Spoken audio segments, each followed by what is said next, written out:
സത്യൻ അന്തിക്കാടിൻ്റെ സംവിധാനത്തിൽ നിന്ന് മാറി സി.പി. മലയിൽ ലോഹിദാസ് കൂട്ടുകെട്ട് പിറവിയെടുത്ത മലയാള സിനിമയിലെ എക്കാലത്തെയും മികച്ച ട്രാജഡി ക്ലാസിക്കുകളിൽ ഒന്നാണ് 1987 പുറത്തിറങ്ങിയ തനിയാവർത്തനം.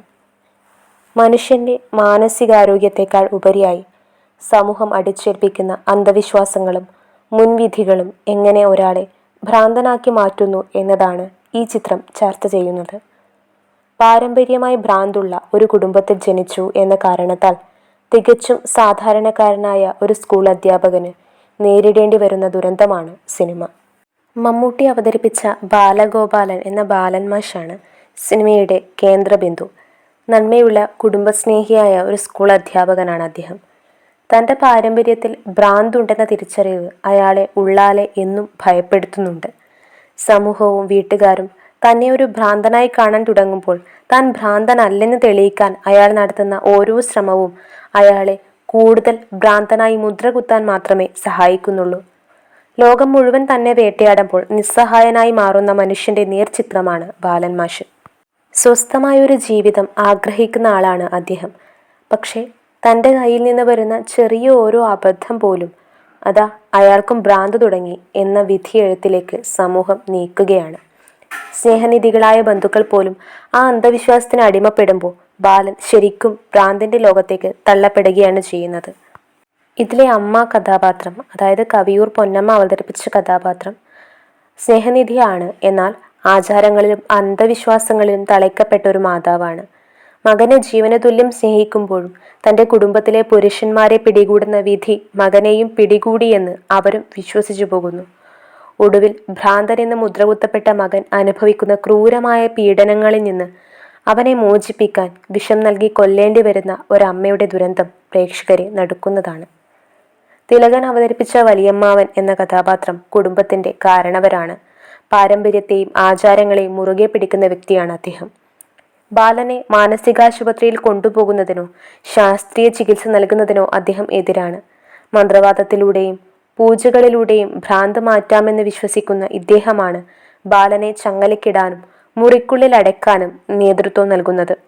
അന്ധവിശ്വാസം ഒരു മനുഷ്യനെ എത്രമാത്രം ക്രൂരനാക്കും എന്നതിന് ഉദാഹരണമാണ് ഈ കഥാപാത്രം. ബാലൻ മാഷിന്റെ സഹോദരിയാണ് സുമതി.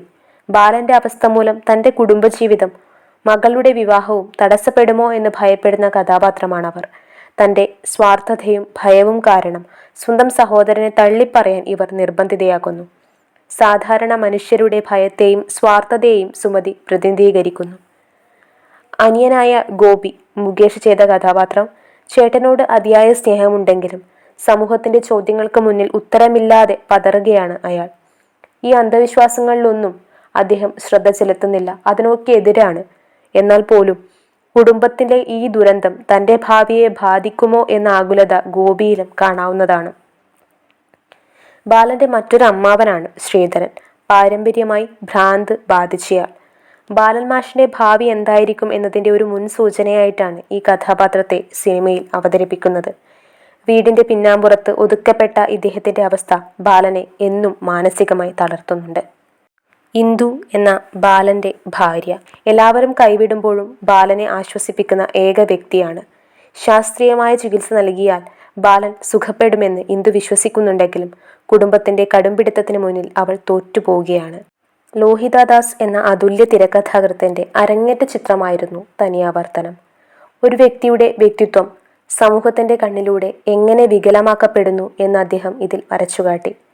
ഭ്രാന്തൻ എന്ന് മുദ്രകുത്തപ്പെട്ട ഒരാൾക്ക് പിന്നീട് ഒരിക്കലും സാധാരണക്കാരനാകാൻ കഴിയില്ലെന്ന കയ്പുള്ള സത്യമാണ് ചിത്രം പങ്കുവയ്ക്കുന്നത്. സിനിമയുടെ ക്ലൈമാക്സ് പ്രേക്ഷകരെ ഇന്നും വേട്ടയാടുന്ന ഒന്നാണ്. തൻ്റെ മകൻ ചങ്ങലക്കടിപ്പെട്ട് നരകിക്കുന്നത് കാണാൻ കഴിയാത്ത അമ്മ മകന് വിഷം കലർത്തിയ ചോറ് നൽകുന്ന രംഗം കഠിനമായ മാതൃദുഃഖത്തിൻ്റെ ആവിഷ്കാരമാണ്. സമൂഹത്തിൻ്റെ ക്രൂരതയിൽ നിന്ന് മകനെ രക്ഷിക്കാൻ മരണം മാത്രമേ വഴിയുള്ളൂ എന്ന് ആ അമ്മ തിരിച്ചറിയുന്നു. അവരും അതിലൂടെ മരിക്കുകയാണ് ചെയ്യുന്നത്. ഒരു മനുഷ്യൻ ഭ്രാന്തനായി മാറുന്നത് അയാളുടെ മസ്തിഷ്കത്തിലെ തകരാറ് കൊണ്ടല്ല, മറിച്ച് സമൂഹത്തിൻ്റെ നോട്ടം കൊണ്ടുകൂടിയാണ് എന്ന് തനിയാവർത്തനം തെളിയിക്കുന്നു.